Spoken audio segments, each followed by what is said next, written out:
Olá, bem-vindos. Meu nome é Laura Maffei e hoje eu estou aqui para falar um pouco com vocês sobre a obra Do Fundo do Poço, a Recuperação.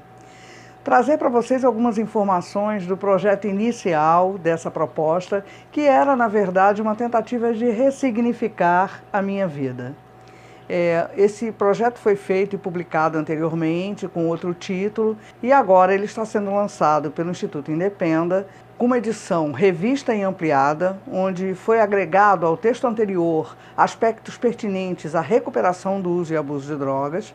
E isso vem sendo feito com uma nova diagramação, com nova capa, novo título, e por isso eu vim aqui explicar um pouco para vocês de como surgiu essa proposta e o que foi alterado para esse novo lançamento.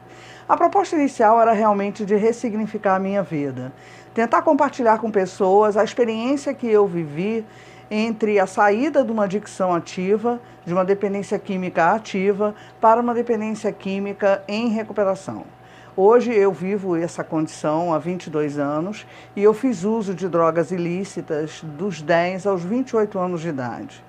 Quando eu decidi escrever o livro, o desejo era compartilhar com pessoas, com familiares, com a sociedade de um modo geral, aspectos comportamentais e mentais que estão por trás dos comportamentos do dependente químico na ativa. O que passa pela cabeça do dependente químico quando ele está durante o processo do uso e abuso de drogas e de substâncias químicas? Eu percebo que muitas vezes a família tem muitas dúvidas e muita coisa fica escondida, emaranhada na própria tendência do dependente químico em mascarar e camuflar o seu problema e a sua dependência química. Resumindo, o que eu desejava quando eu escrevi o livro foi trazer à sociedade aquilo que ela não vê.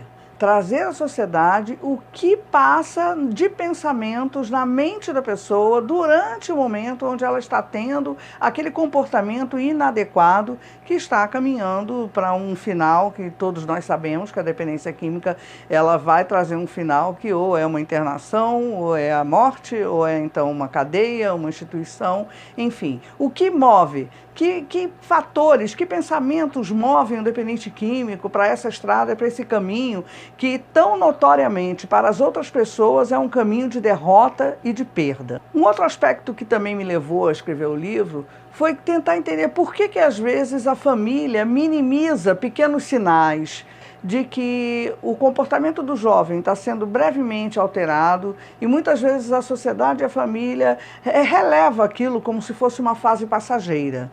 E, na verdade, é necessário que estejamos atentos ao comportamento do jovem para que se possa detectar o uso ou abuso antes que seja instalada uma dependência química propriamente dita. Quais são os mitos que acabam por inibir o desenvolvimento das conversas sobre essa temática no contexto domiciliar? O que se tem? O que se acredita e que não é verdade? O que eu ouvia da minha mãe quando eu estava ainda nas minhas fases de experimentação e na minha fase inicial de uso de drogas? Eu escutava da minha adolescência muitos mitos, né? Desde o pipoqueiro que vende trouxinha de maconha na porta da escola, até o maconheiro que eu não podia conversar porque não era uma boa companhia, e muitas vezes a minha mãe chegava até a desligar a televisão quando estava tendo alguma reportagem sobre apreensão de drogas ou sobre tráfico, e isso se tornava cada vez mais um assunto misterioso. E no livro eu venho discutindo esses aspectos e venho trazendo luz a essa falta de diálogo que havia de uma forma assertiva. O que a minha mãe fazia muitas vezes era apenas me afastar do contexto ou simplesmente sugerir que eu evitasse determinado convívio sem que ela tivesse propriamente dito conhecimento do que é a substância, do que a substância faz, quais os sintomas e sobretudo, sempre arraigado com um contexto moral muito forte que fazia com que ela muitas vezes depreciasse pessoas ao invés de depreciar o químico propriamente dito. que eu quero dizer com isso? Eu preciso entender que para fazer prevenção com o meu jovem, com o meu filho, com o meu aluno, não adianta eu falar mal da droga ou de quem usa a droga. Eu preciso entender que quando um adolescente oferece um cigarro de maconha para um outro adolescente, de maneira alguma ele está desejando mal ou ele está querendo destruir a vida daquele colega. Ele está querendo dividir um momento de prazer. Então, eu preciso que fique claro para pais que não conseguiremos fazer uma prevenção eficaz se não tratarmos a droga com a realidade e com o aspecto científico que ela traz.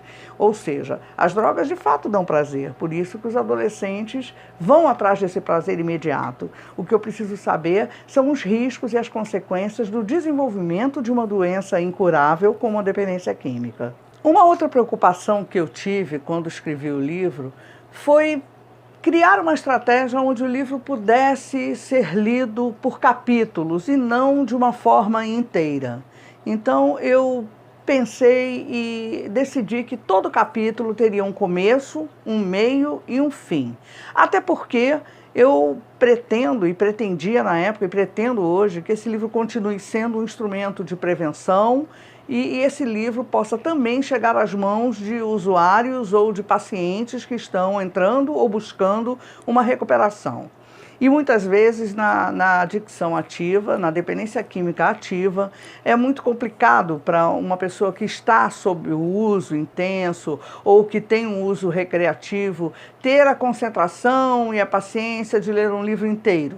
Então eu tive essa preocupação de fazer com que cada capítulo tivesse começo, meio e fim, de maneira que o livro não é um livro cronológico, que a pessoa precise ler o primeiro capítulo, o segundo, o terceiro para compreender a história. Ele pode escolher um capítulo e ler somente aquele capítulo e eu vou falar dentro daquela temática do capítulo o que houve, por onde que a droga passou naquele assunto e naquela vertente que está sendo abordada. Sendo assim, nesse livro você vai encontrar um capítulo direcionado ao álcool, um capítulo direcionado à maconha, um capítulo direcionado à cocaína e os seus derivados. E qual foi o intuito disso? O intuito disso é permitir que aquele usuário de maconha que não queira ler o livro inteiro, mas que esteja querendo refletir sobre o seu uso, ou aquela mãe que queira entender um pouco mais, leia o capítulo pertinente à maconha. Ali vai encontrar os aspectos que permearam o uso daquela droga durante a minha dependência química ativa.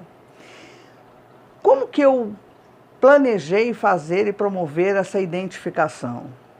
Eu, em cada capítulo pertinente a uma droga, eu frisei 4 pensamentos, 4 momentos que vocês vão poder observar nos capítulos destinados às drogas. O primeiro pensamento era como eu pensava no início, quando eu comecei a usar, o que passava pela minha cabeça quando eu comecei a usar aquela substância. Por que eu acho isso importante? Porque talvez o adolescente que hoje esteja começando a usar a maconha, por exemplo, vai identificar os pensamentos que passam na cabeça dele hoje, no início, com os que passaram na minha trajetória, na minha mente, quando eu também iniciei. E assim, quem sabe, isso possa promover uma reflexão do tipo: puxa vida, eu estou pensando igual a ela, será que também terei um destino como o que ela teve? O segundo aspecto que eu abordei em nível de pensamento é como que eu não consegui detectar a progressividade da minha doença durante o meu uso. Ou seja, a cada dia que se passava, a cada mês, a cada ano, havia uma progressão do meu consumo. O que era uma coisa recreativa, ocasional, foi virando habitual, e a semana foi se estreitando, e o que era fim de semana veio para sexta, o que veio para sexta chegou para quinta, até onde eu não tinha mais sequer um dia certo de uso. Eu usava sempre que tivesse, em qualquer dia da semana. Então, essa progressividade, ela é muito camuflada para o dependente que está vivendo. porque ele, de fato, ele não consegue ter a dimensão, ele vive a ilusão do falso controle.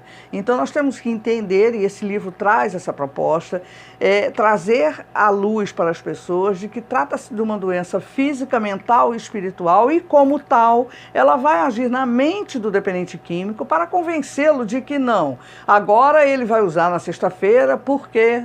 Não, agora ele vai usar também na quinta, por quê? E vocês vão encontrar várias experiências onde eu mesma me sabotava, eu mesmo me justificava e acabava passando pela progressividade sem me dar conta de que estava tendo um aumento tanto na frequência quanto na quantidade de uso. Um outro aspecto que foi abordado, falei já 2. O terceiro aspecto que eu abordei em cada capítulo destinado às drogas foi a questão de como estava o meu pensamento no final da minha adicção ativa, no final da minha dependência química. O que passava pela minha cabeça nos últimos usos? Como que estava a sensação que eu tanto busquei de prazer inicial nesse final de uso? Como que se distanciou? Como que a droga passou a não mais ser uma opção, mas ser talvez a única alternativa que eu tinha para tentar sair do desconforto emocional, espiritual, físico, mental que eu vivia? Como que é a sensação de usar sem querer usar? Como que é isso? Eu quero trazer para a sociedade mais minuciosamente o que passava na minha mente. Por que quantas vezes eu saía de casa disposta a não utilizar nenhum químico e muitas vezes era ali onde eu utilizava mais? Aonde que eu tinha perdido realmente o controle da decisão? Aonde eu parei de ter o direito de escolha e passei a ser guiada, e aí eu vou me reportar, né, ao sentido da palavra adicção na sua essência, passei a ser escravizada pela droga, pela substância química.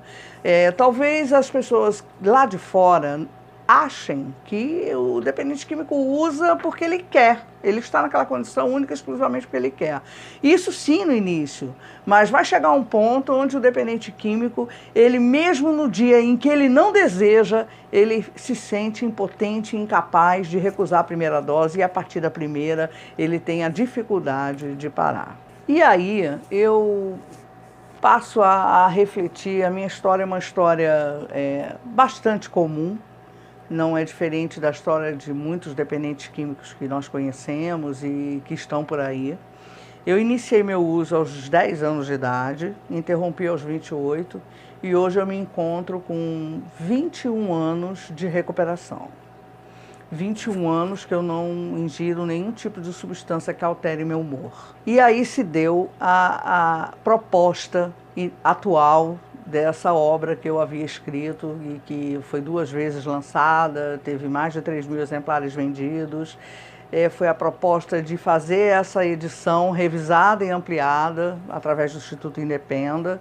E aí veio a vontade e o despertar de por que não dividir com o público leitor o que aconteceu nesses momentos posteriores à minha decisão de parar de usar drogas.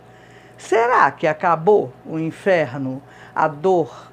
E a proposta desse livro vem exatamente trazer e novamente levar ao público, tanto de profissionais da área, quanto de pais e de educadores, como também de jovens e também de usuários de droga em recuperação ou não, as adversidades e o que acontece depois que se entra em recuperação.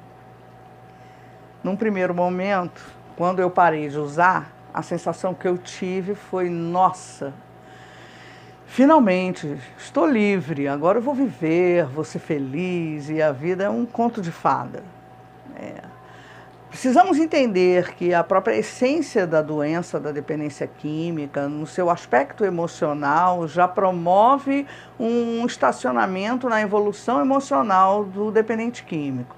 Então, muito comumente somos adultos imaturos emocionalmente, fantasiosos, e quando eu parei eu não fui diferente.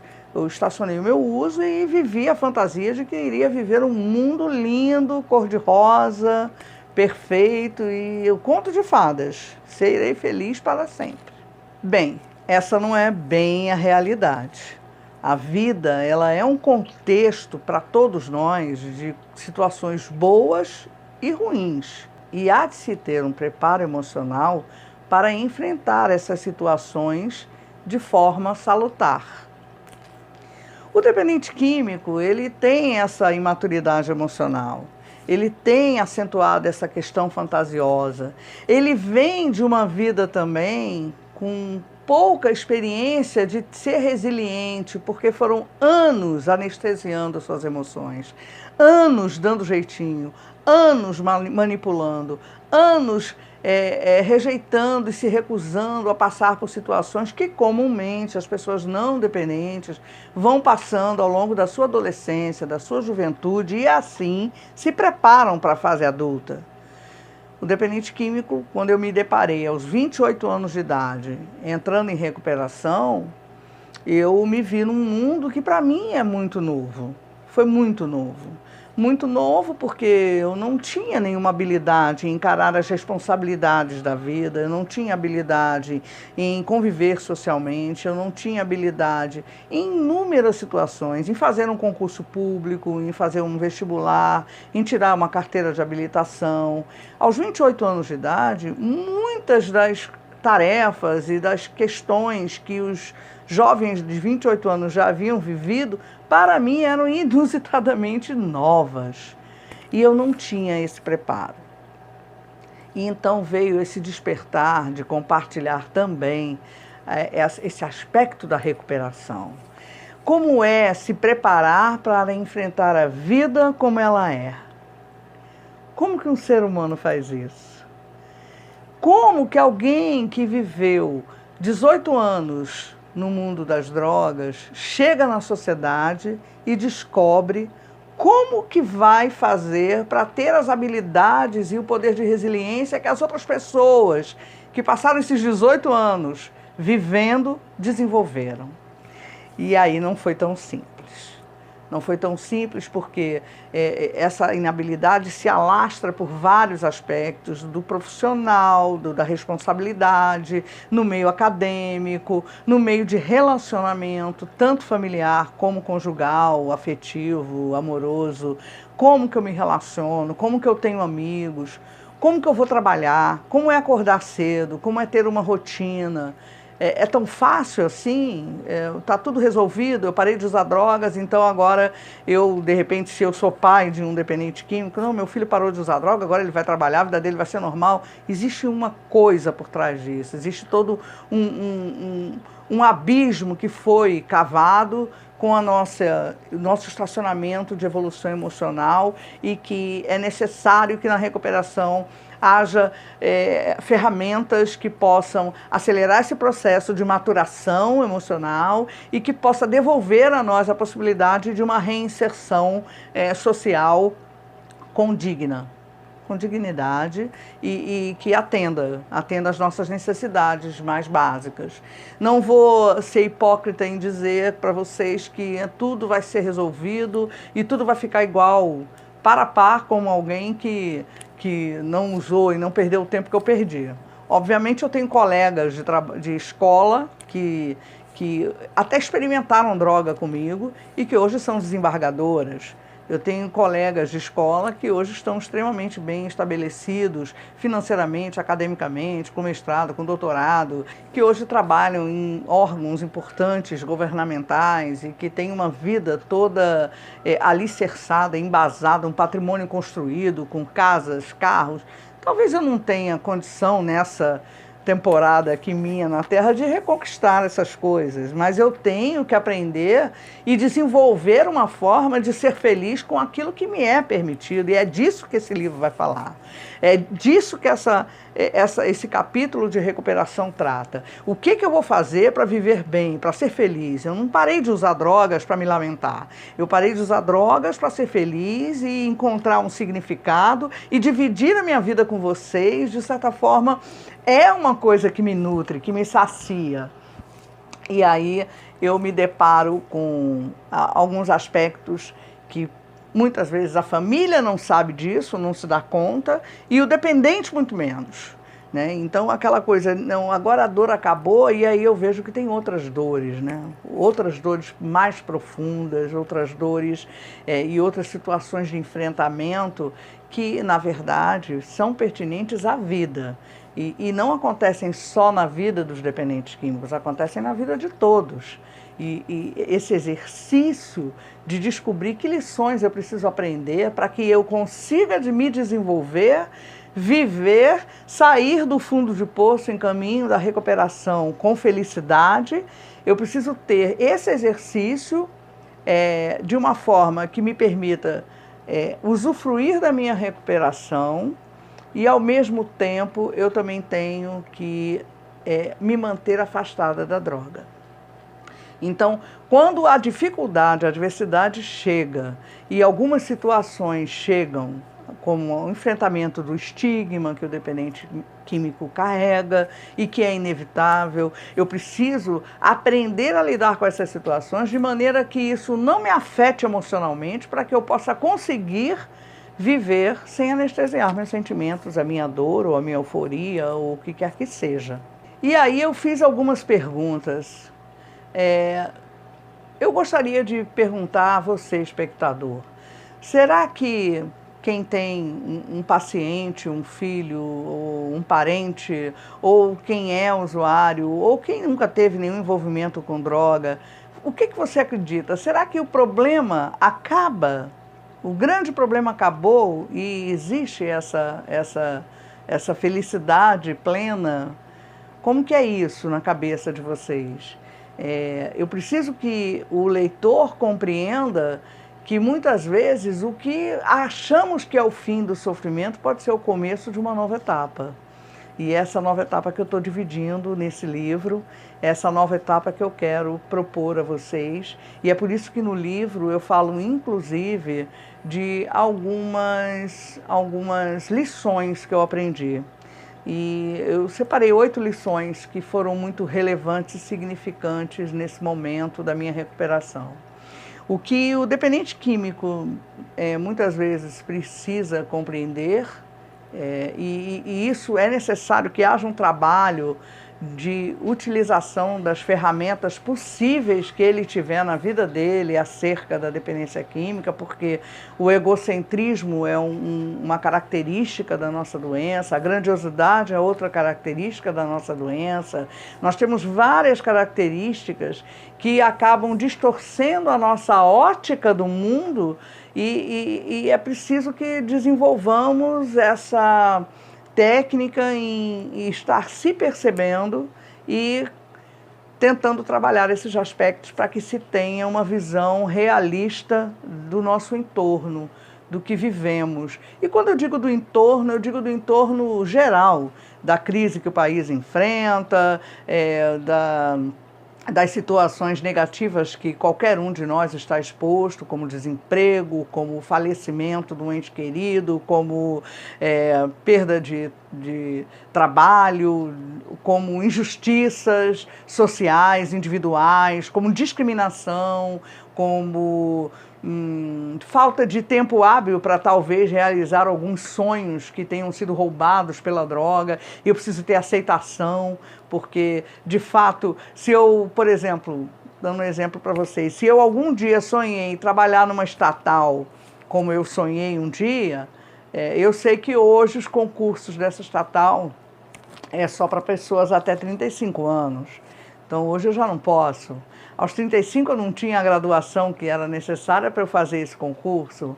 Então, tem coisas que eu não vou conseguir de fato resolver. Eu vou ter que realmente aceitar e aprender a refazer novos sonhos, a sonhar com novas coisas. E esse livro não deixa de ser um pedaço de um novo sonho e um pedaço dessa nova maneira de viver que eu quero compartilhar com um leitor que estiver disposto a embarcar comigo nessa viagem. Esse livro vem com um peso e um clamor muito grande para a prevenção. E a proposta, eu venho me qualificando para isso, essa é a vertente pela qual eu desejo seguir, é a prevenção. Por essa razão eu me graduei em pedagogia, até pela responsabilidade que eu tenho que ter quando falo para alunos e quando falo para faixas etárias distintas. Esse livro vem realmente trazer uma gama de informações que serão produtivas tanto para quem está educando, está sendo um prevencionista, está querendo adquirir um conhecimento maior para lidar com seus adolescentes em casa, quanto para os adolescentes e quanto para quem está em recuperação também, quem está buscando um tratamento. E aí, por essa razão, eu diria que eu desejo muito que esse livro seja um instrumento de prevenção, seja qual for o tipo de prevenção.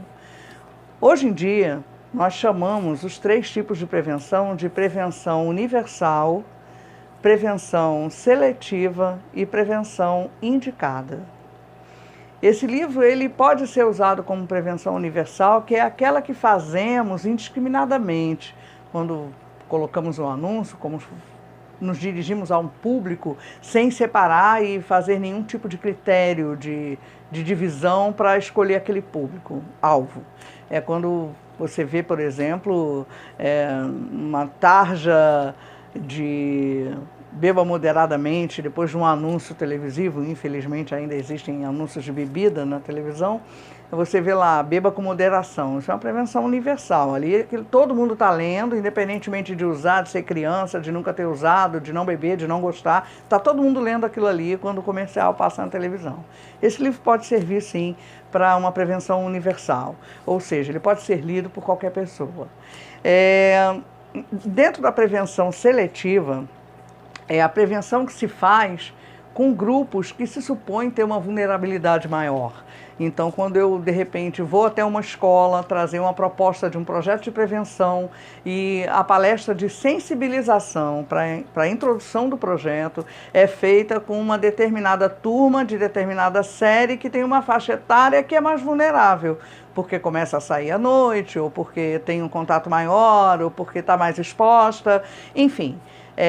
Aí a gente chama de prevenção seletiva. Esse livro pode ser utilizado também para quem faz prevenção seletiva, porque o jovem ele vai ter uma aceitabilidade, uma receptividade maior, quando ele receber a prevenção de uma forma verdadeira, de uma forma correta. Não com um aspecto moralista, nem denegrindo ou sendo preconceituoso, mas falando a verdade sobre a droga. E no livro, de fato, eu descrevo os momentos tanto bons que eu tive, quanto os momentos ruins. Então, isso dá uma credibilidade maior e faz com que o adolescente, principalmente, envolva-se e preste um pouco mais de atenção nisso. E também na prevenção indicada, que é aquela feita para quem já é usuário abusivo ou dependente químico. E aí, quando eu falo da prevenção indicada, eu estou falando também das pessoas que estão em recuperação. Porque nós não podemos esquecer que, em momento algum, a saúde chama a doença de uma doença com cura. A doença é uma doença incurável. Então, hoje, na minha vida, eu pratico uma prevenção à recaída, sim, quando eu busco as ferramentas que vão manter a qualidade da minha recuperação, eu estou fazendo prevenção à recaída. Eu estou fazendo uma prevenção indicada. Essa prevenção é indicada para mim, que estou em recuperação. Então, esse livro também pode ser utilizado para a prevenção indicada e eu acho que é muito importante que nós todos tenhamos e percebamos a necessidade e a eficácia de se fazer prevenção.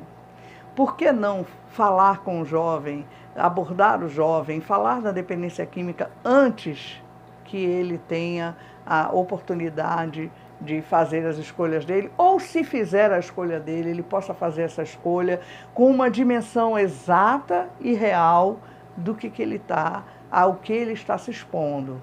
Acho que o ponto principal é esse. Ao que o adolescente se expõe quando ele decide ser um experimentador, quando ele decide ser um usuário recreativo. Reinserção social. Eu estou disposto a aprender novas lições? Esse livro trata disso. Eu estou disposta a pagar o preço da minha reinserção social? O que é a reinserção social na vida de um dependente químico?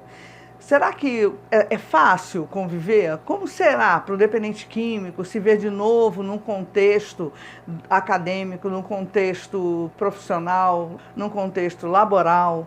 Como será isso? Será que é tão fácil assim? Nesse livro eu estou descrevendo algumas situações que acontecem e são situações com as quais o dependente químico em recuperação precisa aprender a lidar. Ele precisa aprender a aceitar algumas coisas que vão, muitas vezes, parecer sombras na vida dele, de maneira que ele não se deixa bater por aquilo que venha a suscitar o passado dele. Então, a reinserção social é um aspecto importantíssimo da dependência química, do tratamento da dependência química. Eu acredito muito que manter o dependente químico sem usar num ambiente protegido é muito fácil. O grande desafio, e na América do Norte isso já está muito claro, é manter o dependente químico sem uso de drogas fora do ambiente protegido, na vida real, na vida como ela é. No trânsito, exposto a ser ultrapassado, a baterem, a xingarem, enfim, como ele reage a tudo isso. A lidar com injustiças, a lidar com preferências, a lidar com patrões que muitas vezes ou usam, quando sabem do passado aquilo, de forma indevida, ou então, quando não sabem, até fazem um efeito contrário. Eu vou dizer para vocês, por exemplo, uma coisa que acho que eu não falei disso no livro, mas, por exemplo, quando eu entrei em recuperação, eu tive uma situação em que eu fui trabalhar numa rede hoteleira e eu entrei no dia 9 de agosto e no dia 12 de setembro era o meu aniversário e o meu setor se cotizou e me deu uma cesta de vinhos e queijos. E aí? Como que se faz uma situação dessa?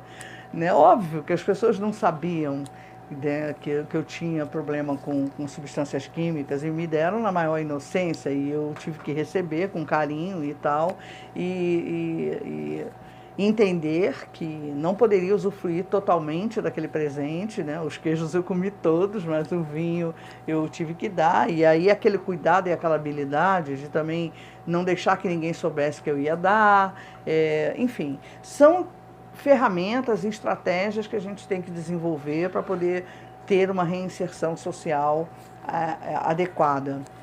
Muitas vezes chegará momentos na sua vida em que você terá que abrir para alguém a sua situação e a sua condição, porque fica impraticável, e outras vezes você vai ter que esconder. E todo esse processo é muito confuso na cabeça do dependente químico quando ele para de usar.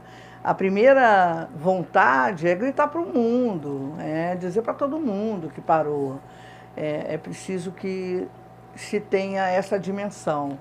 Eu me lembro que quando eu escrevi o livro e eu fui lançá-lo, eu fiquei durante os meus primeiros 4 anos e meio de recuperação em terapia.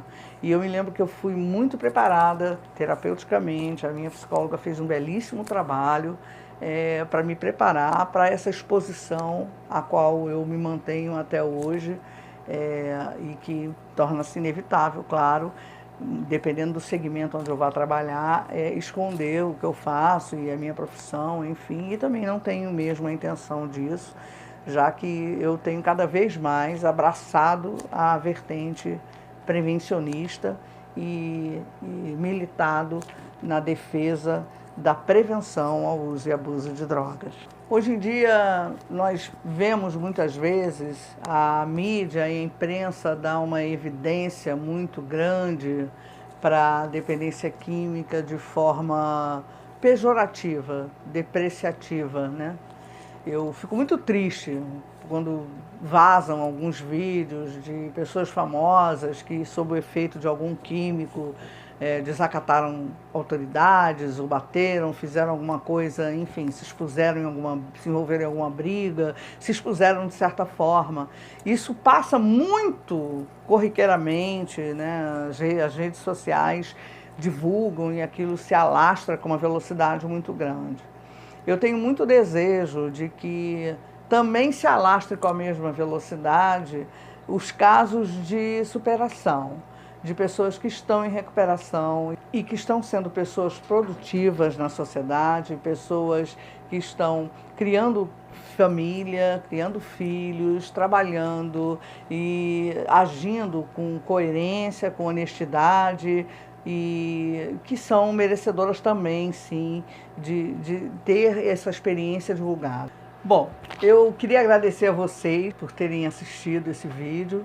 Quero dizer para vocês que eu conto com vocês, leiam um livro, venham viajar comigo nessas páginas do Fundo do Poço, a recuperação, uma história real de superação.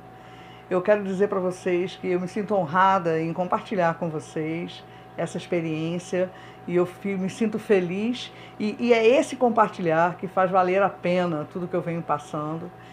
Esse livro é uma mensagem de força, fé e esperança. É para dizer que há tratamento, que é possível tratamento, que é possível ser feliz sem usar nenhuma substância química e que até as dores, os dissabores e as experiências negativas da vida, quando um dependente químico está vivendo aquilo e não está usando drogas, são um motivo de uma felicidade. Então, eu queria agradecer a todos vocês, convidar vocês a navegar nas páginas desse livro, a compartilharem, divulgarem para os seus amigos, enfim. Eu aguardo vocês em qualquer esquina onde esteja alguém disposto a fazer prevenção ao uso e abuso de drogas.